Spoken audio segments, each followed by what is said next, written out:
Hello, welcome to NonCompete. I'm EJ. And I'm Luna. Today we're going to be talking about electoral politics, everyone's favorite subject. It actually is everybody's favorite subject. I'll bet we get slightly more views than usual on this video because it's talking about electoral politics. Joe Biden, Kamala Harris, Ted Walz, and of course old DT. Do you think that the algorithm will like push it up a little bit if we mention Joe Biden and Kamala Harris? Let's talk about Joe Biden and Kamala Harris a lot in the very beginning of the episode. Joe Biden and Kamala Harris are going to be the topic of this video, and we're going to talk about Joe Biden and Kamala Harris. Yeah, we're talking about election 2024. That's right. Pick it up algorithm. The Republicans and the Democrats, the GOP and the DNC. All right, that's enough algorithm stuffing. It's time for another goddamn election. How much fucking freedom can you handle? Every 2 years with this pretend that your vote counts in a bourgeois democracy. You know in your heart that this is a full system that was designed by agrarian slaveholders over 200 years ago. If voting really made a difference, they wouldn't let you do it. You've got to line up anyway and do the indeed. Because if you don't vote for the slightly better fascists, then the worst fascists will win. Harm reduction. Don't you care about harm reduction? Talk about it. Never shut up about voting. Because it gives us a false sense of control in our miserable, desperate lives. We all know this system is rigged for the capitalist class, but we go through the motions anyway. Because we're fucking Americans. Spend all your time talking and thinking about voting. That way you feel like you live in a real democracy. It's the perfect system. None of the benefits of democracy, but all the spectacle. No, if you don't performatively express your support for Kamala Harris, it means you support Donald Trump, you fucking Nazi. How dare you? Talk about it. Argue about it. Don't organize. Don't form a union. Just argue about who you're going to vote for. Argue about whether you're going to vote or not. The spectacle is all that matters. You should feel bad no matter what you do. We don't have time to organize. We have to vote. Voting takes like 1 hour. You have to talk about it and listen to people talking about it every fucking day of your lives. 2024. Vote you. Ooh, it's that time of every 2 years again. The endless treadmill of despair. 4 years term, but every 2 years there's an election again. I get it, yes. They're staggered. Yeah. That way you never get any rest. Right, and exactly. they never shut up. Vietnam, we do election once every 5 years and it's enough pain in the butt. Yeah, well, we like to just never shut up in America. We never shut up. That's our thing. That's our whole deal. I will point out, since you've probably already noticed, I do have Cruella de Vil hair. I do have a skunk stripe. Let us know in the comments what you think. Actually, I do dig it, you know? It's not as cool as your freaking crown, but you know, it is what it is. So let's begin by taking a look back, all the way back a couple of years ago to 2022, when I made my first Joe Biden video called "You Should Feel Bad for Voting for Joe Biden." That was the original title. Now, I got bullied so hard by the internet and by my audience for that title that I had to change the title. It's currently called "Here's Why Joe Biden Calling to Fund the Police is Real Bad." Yep. Because people didn't even, and I know they didn't even watch the video. Yeah. Because within a minute of me posting it, I was getting so many hate comments. Yeah. And people were unsubscribing en masse from NonCompete because they were so mad at the title that I said you should feel bad for voting for Joe Biden. That's how invested US Americans are in electoral politics, even those that call themselves socialists and communists. And it's really wild. The video, I think, is stellar. It's bulletproof. It just talks about what a reactionary, white supremacist fascist Joe Biden has been for decades. And remember that Biden was instrumental in promoting the super predator narrative that led to mass incarceration of black people back in the 90s. He also supported that legislation. I hope this crime bill, when it passes, the Biden-Hatch crime bill, as it becomes law, God willing, I hope that we will have ended once and for all this notion that is a hangover from the 60s, that somehow Democrats are weak on crime and Democratic presidents are weak on crime and Republicans are tough on crime. The truth is, every major crime bill since 1976 that's come out of this Congress, every minor crime bill has had the name of the Democratic senator from the state of Delaware, Joe Biden, on that bill. The liberal wing of the Democratic Party is now for 60 new death penalties. That's what's in this bill. The liberal wing of the Democratic Party has 70 enhanced penalties, which my friend from California, Senator Feinstein, outlined every one of them. I gave her a list today. She asked what were in there to be sure. Every one of them.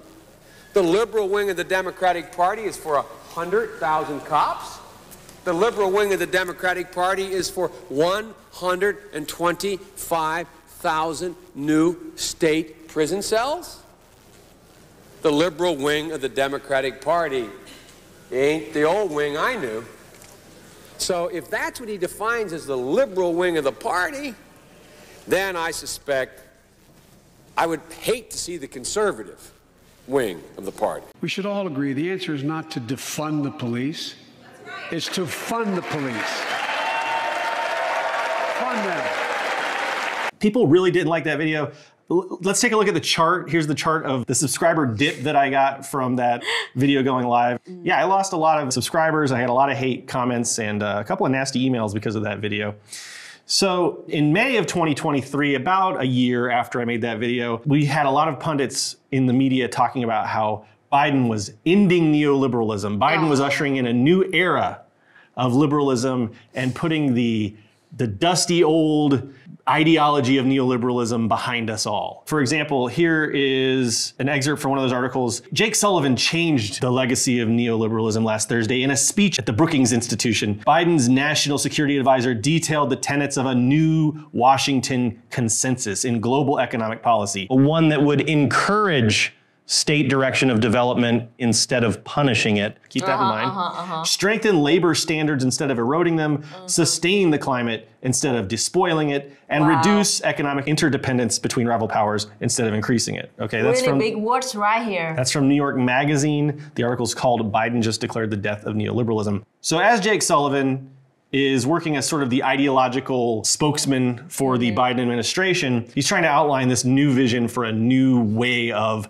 liberalism, a new mode of liberalism to replace neoliberalism. He says that, this is Jake Sullivan's words, the Biden administration's words, not mine, but he says that old neoliberalism ways had three flawed assumptions. Number one was that markets always allocate capital productively and efficiently.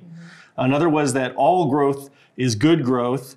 And the third is that economic integration would make nations more responsible and open, and the global order would be more peaceful and cooperative. He says these were all flawed assumptions of neoliberalism, and the Biden administration is sweeping away those assumptions and creating a new mode for liberalism. So materially, what this means in terms of Biden economic policy is that they're going to subsidize domestic production more. By literally giving money directly to capitalists, financial incentives, in other words, protectionism and just giving free money, handouts, not hand-ups, handouts to capitalists, to the bourgeoisie. During like COVID, Biden administration already gave a lot of money to a lot of big corporations. Trump started that by giving interest-free loans to business owners during COVID. Those PPP loans were supposed to go to payroll. And it's since been shown that they did not go to payroll. And you're right, yeah, Biden has also given a lot of handouts to corporations using COVID and various other economic problems as an excuse to just hand money away to capitalists. This is nothing new, of course. This has been going on since the beginning of the United States of America. They just declare they're gonna do it more. Right. Instead of global market neoliberalism, Biden administration is saying that they want to pivot to domestic protectionist neoliberalism. Now, first of all, is that any different from Trump's economic prescription of America First? Because Trump's always like, oh, America first. You know, we want to give all the money to American capitalists. That's the Trump line. Now Biden's just kind of cribbing off of that. This is like blue America First. Okay. Yeah. So basically, the reason that they're repackaging America First into like this blue version is because the promises of neoliberalism, which have been made to the working class for over half a century now, have not come to fruition. Nope. Okay? Nothing that they've said would happen has happened. They said that by using austerity and having all these neoliberal policies, it would trickle down to the working class and be good for everyone around the world. That hasn't been the case, right? Yeah. So now instead of ending neoliberalism, what they're doing is they're repackaging it.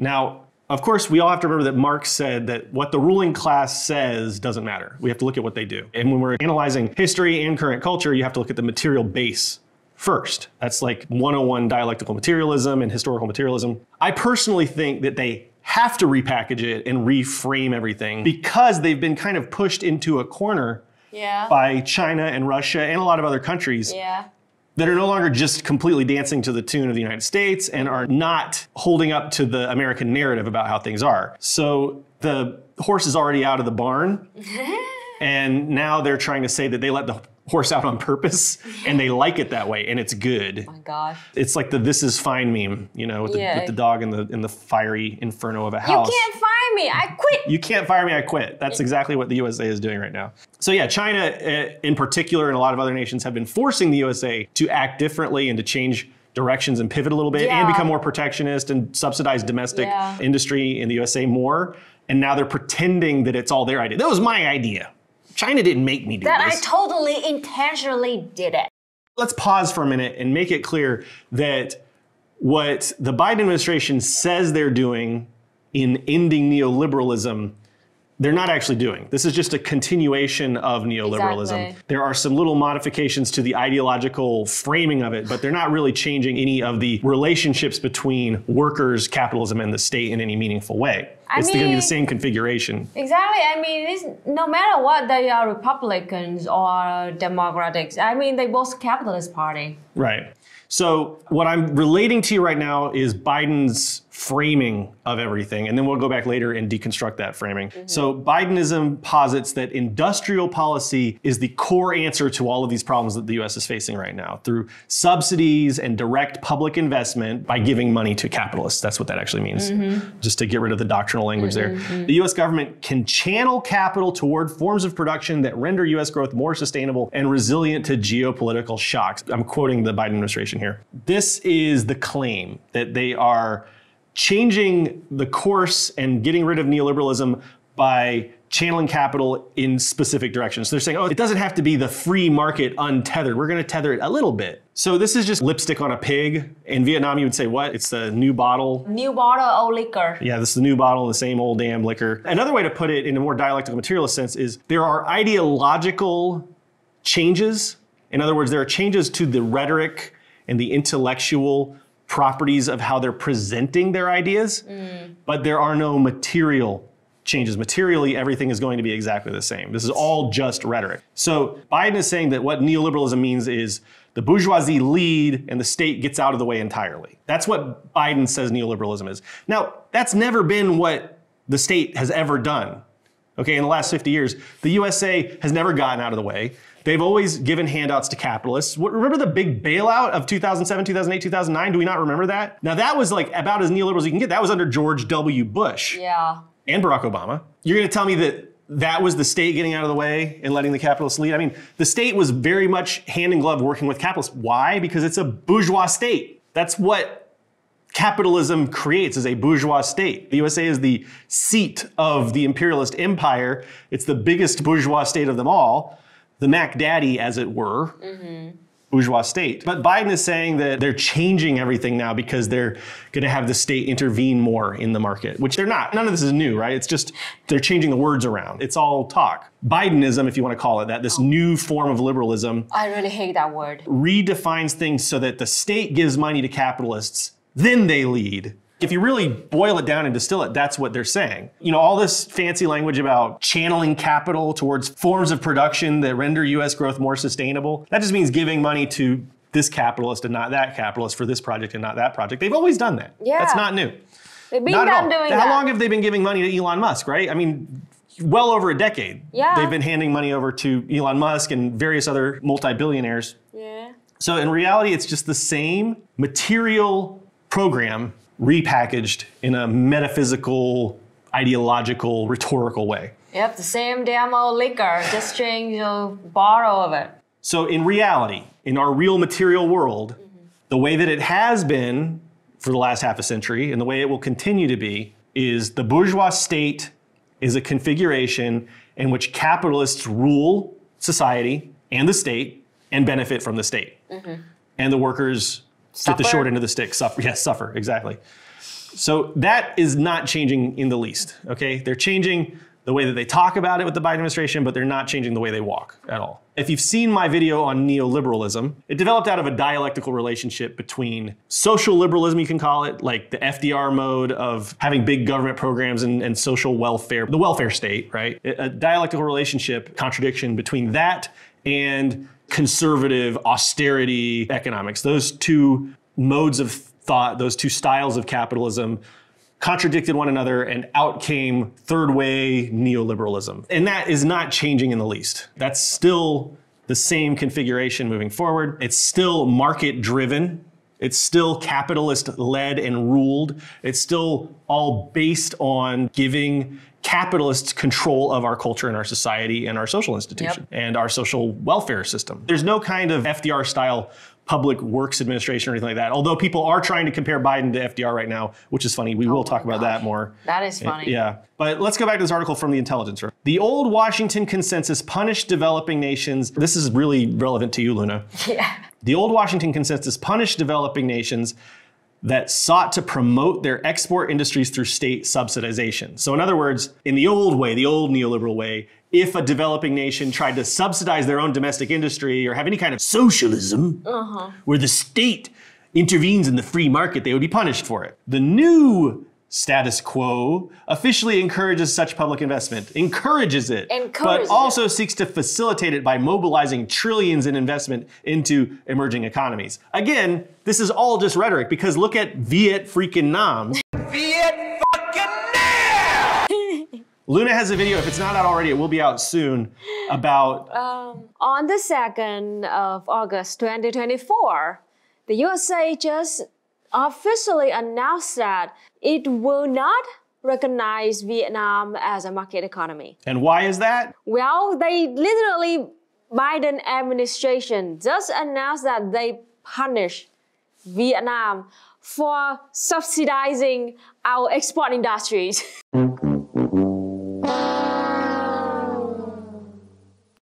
Literally. So exactly what they said they weren't going to do, they're doing to Vietnam. Why? Because Vietnam is explicitly socialist, and because they don't want to compete with Vietnam. They don't want cheap, delicious Vietnamese honey flowing through the streets of New York.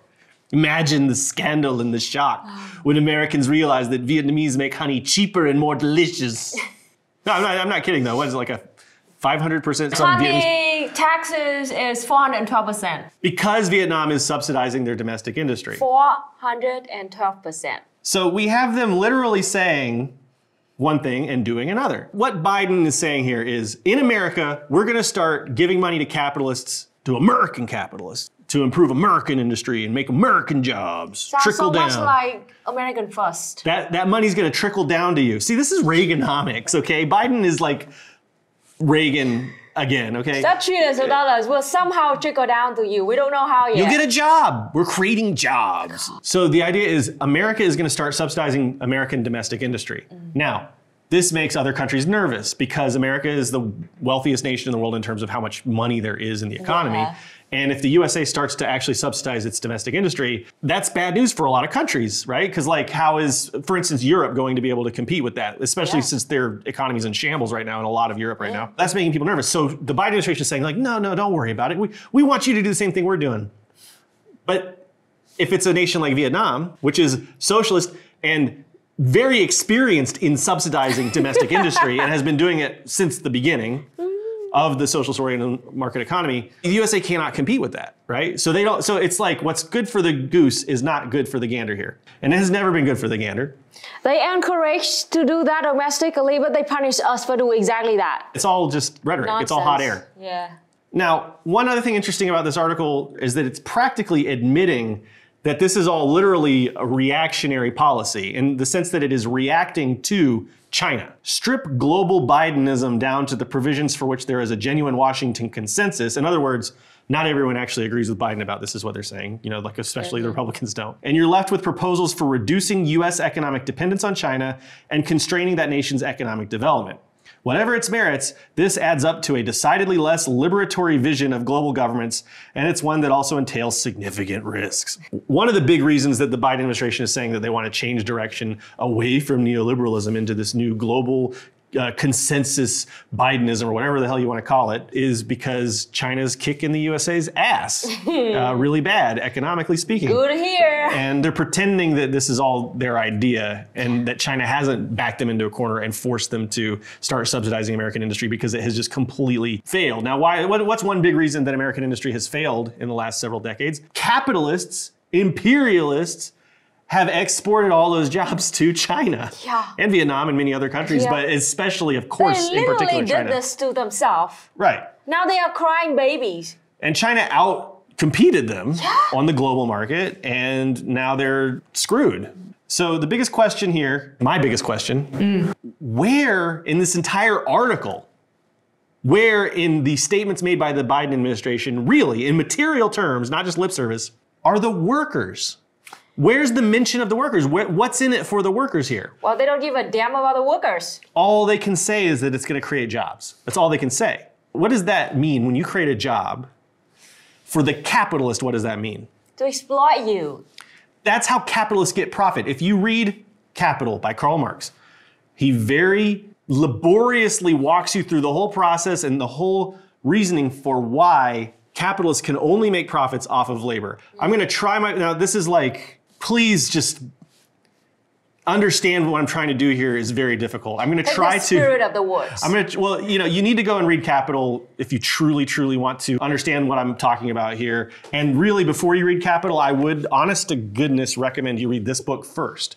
This is Luna's translation of the curriculum of the basic principles of Marxism-Leninism, part 1. It's a dialectical materialism textbook. If you read this book first, you will probably actually understand what the hell Marx is talking about in Capital. Yeah. I'm going to admit this. I tried to read Capital several times in my life, going all the way back to when I was a right-wing libertarian in college, and I could never get through it because I never understood what the hell he was talking about. Maybe I'm a ding-dong. That's possible. I am a ding-dong. I admit that I'm a ding-dong. But even a ding-dong like me, after reading this book, can understand what Marx is talking about. So I'm going to try really hard now to condense several pages of Karl Marx's very dense text into something that's kind of palatable, but just know that it's an oversimplification. I'm caveating that heavily. Basically, the reason that capitalists can only make profits from labor and not from anything else is because everything else they have to pay market price for. Marx used the example of a company that they buy cotton, they turn it into thread, okay?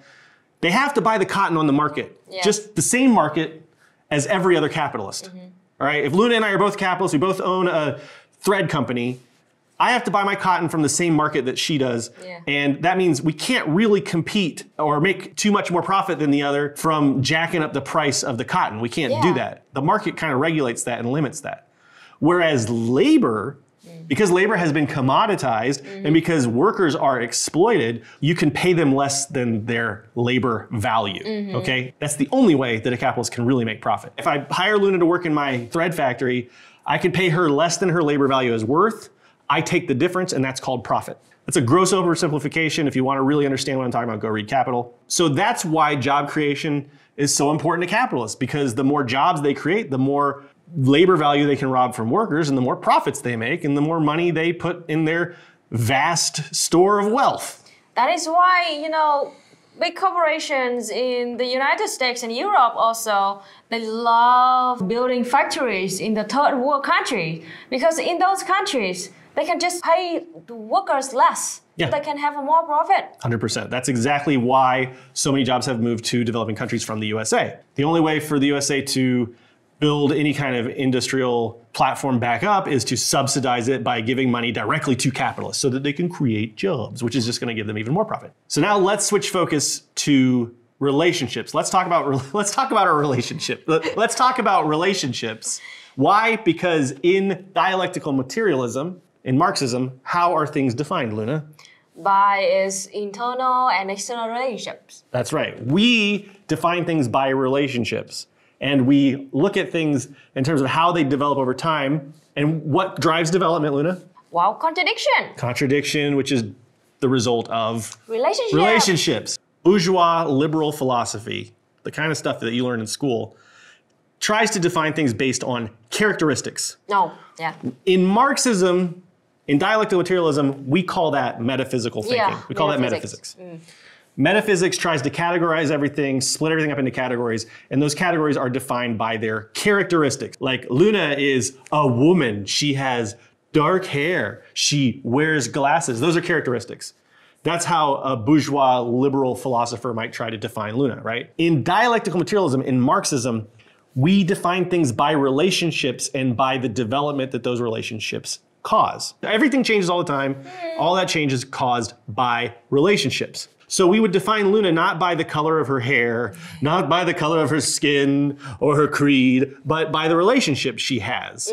Like the relationship she has with me, the relationship she has with her village, the relationship she has with her nation, the relationship she has with you as an audience member. Those are the things that we define things by, because things are always changing all the time. Why am I bringing this up? Because all these definitions that people are throwing around, the Biden administration, these articles, they're all metaphysical categorizations based on characteristics. And they act like these things are all static. Like neoliberalism was this thing, now Bidenism is this new thing. Neoliberalism is dead now, Bidenism is the new thing. In fact, Bidenism is just a development of neoliberalism caused by dialectical relationships with many, many other things, not least of which would be China.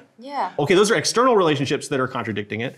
The internal relationships of neoliberalism have not changed at all. So what relationships would you think define neoliberalism internally in, as it's practiced in the USA at least? Let's say, I think a relationship between the state, the workers, and the capitalists. Bingo. The configuration of relationships between the state workers and capitalists is not changing at all. Okay?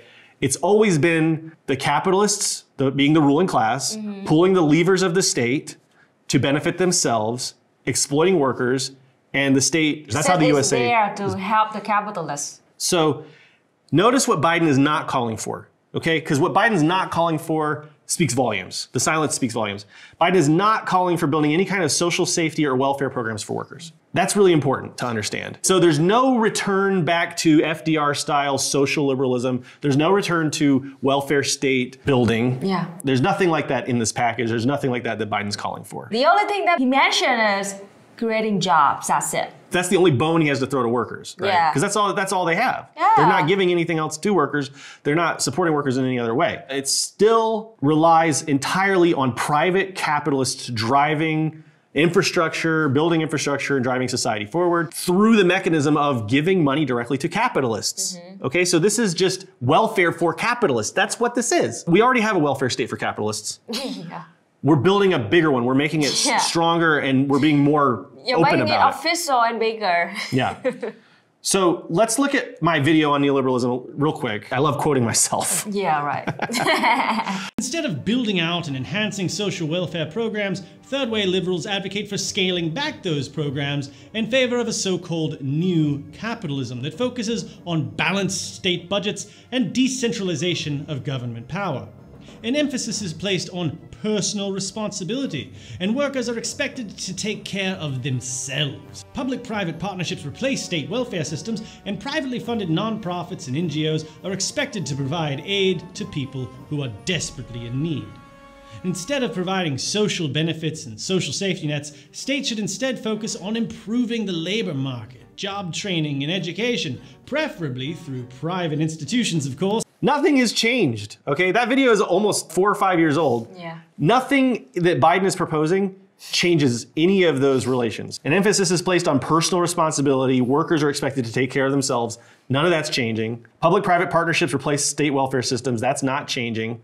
None of this is changing in any meaningful way those core internal relationships between the state, the workers, and the capitalists. Nothing has changed from the workers' perspective.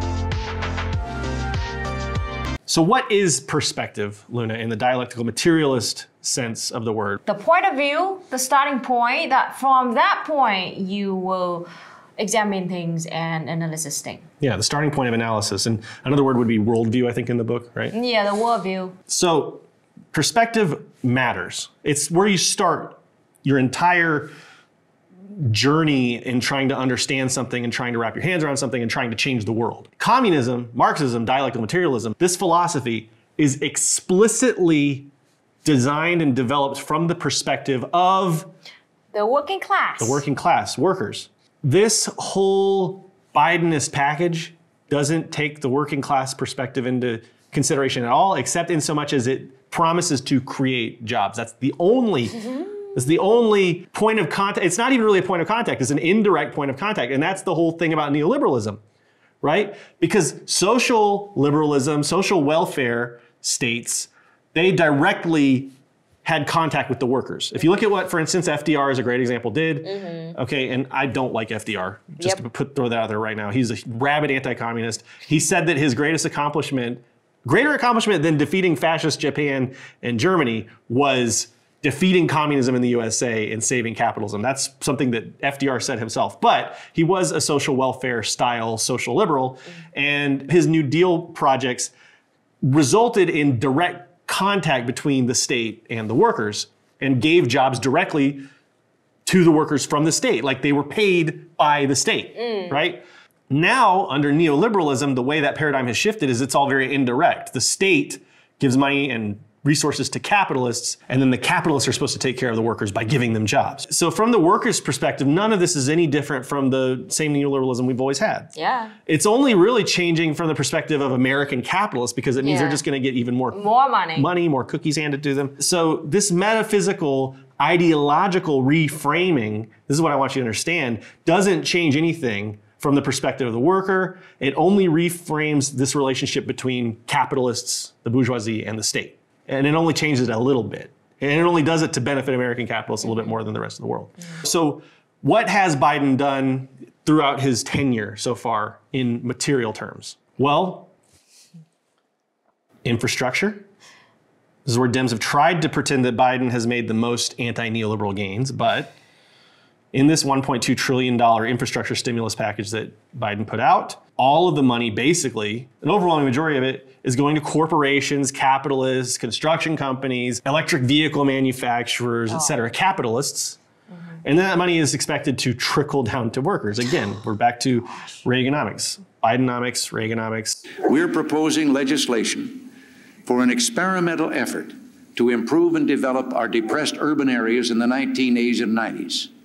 This legislation will permit states and localities to apply to the federal government for designation as urban enterprise zones. A broad range of special economic incentives in the zones will help attract new business, new jobs, new opportunity to America's inner cities and rural towns. Some will say our mission is to save free enterprise. Well, I say we must free enterprise so that together we can save America. This investment in environmental justice is real. It also provides tax credits that will create thousands of good-paying jobs, manufacturing jobs, on clean energy construction projects, solar projects, wind projects, clean hydrogen projects, carbon capture projects, and more by giving tax credits for those who build these projects here in America. So this whole idea of providing jobs just means giving money to capitalists. It's the whole job creation myth that capitalists are job creators. When you have a factory that builds cars, the workers are the ones that are building the cars. Yeah. It's not like the capitalist is being charitable. I hate the whole idea of giving someone a job. The way that that's framed and packaged really makes my skin crawl because the person who's receiving in that relationship is the capitalist because they are stealing labor value, they're stealing money, they're essentially taxing workers to use the means of production. Now, many have been comparing Biden to FDR. So Guardian columnist Will Hutton wrote this. Historians and politicians are already comparing the ambition of the Bidenomics program with Franklin D. Roosevelt's New Deal or Lyndon Johnson's Great Society program. In British terms, it's as though an incoming Labour government pledged to spend £500 billion over the next decade with a focus on left behind Britain in all its manifestations, real commitments to leveling up, racial equality, net zero, and becoming a scientific superpower. Golly. Gild the lily, why don't you? Joe Biden is nothing like Franklin Delano Roosevelt at all. And again, this is not me praising FDR. It's just the really important difference between FDR, social welfare state, economics and Bidenomics, and neoliberalism, same thing, is that Roosevelt created federal programs and agencies like the Civilian Conservation Corps. Do you remember when we went camping, Luna, in the mountains in America, and we were in those cabins that the CCC built? Remember that? And the big statue of the guys with the axes? That was a program in which the United States government directly, the federal government, gave jobs and money to people to go into the woods and build those cabins and preserve nature and do things like that. That was the CCC. The Works Progress Administration, which constructed public buildings and roads. A lot of the older buildings where you'll see beautiful statues showing workers and that sort of thing. That was WPA projects a lot. The Civil Works Administration, the Farm Security Administration, which was combating rural poverty and giving jobs to rural workers. The National Industrial Recovery Act, which was regulating industry directly on behalf of workers. And the Social Security Administration was another New Deal program that Roosevelt came out with. And those were all programs that directly had contact between the state and the workers. Very, very different from what Biden's doing. Night and day. It couldn't be more different. So this is all still liberalism. It's all still neoliberalism. And on a material basis, the way that FDR did things bypassed capitalists in a way that Biden's not doing. He's continuing to filter everything through the bourgeoisie. And it's very important, again, to remember that FDR was a virulent anti-communist and not somebody we should look up to as communists. Biden is not ending neoliberalism. Biden is just continuing neoliberalism, tinkering with it a little bit. You could say evolving it a little bit. And we might come to call it something new, but it's really in terms of the internal relationships within the United States of America, nothing is changing. The way that it's relating with socialist countries like Vietnam, not changing one iota. As far as you're concerned, maybe you'll get a job out of this, maybe you won't, but that's all they got for you. So don't expect much if you're on the working class. If you're a capitalist in the USA, get in line for some of that free money. So yeah, I hope that you might have learned something from all of this. Luna, you got any other closing thoughts here? Speaking from a Vietnamese perspective, it doesn't matter at all what those bourgeois politics in the US talk. Just look at how they've been treating my country. For decades already, the USA never stopped sabotaging us, never stopped telling lies to our people, to propagandize our people, to extract wealth and exploit our people. And the fact that we are also suffering from those people, just like you are suffering from the capitalists and from those bourgeois politicians. So it sounds like we need to build a little solidarity. Voting isn't going to solve this. You can't vote your way out of this in a capitalist bourgeois state, at least not until there's like a real workers' party or something along those lines. But what we need to be doing right now is educating ourselves and our comrades, learning about dialectical materialism and Marxism, I would say, learning about communism, teaching our coworkers about it, organizing with our coworkers, talking to our neighbors, and building a material base to build power for the working class, to build class consciousness among workers. The one drum that we're going to keep beating here on non-compete from now until forever is build the material base. Don't sit here debating with fascists. Don't waste your time debating with liberals.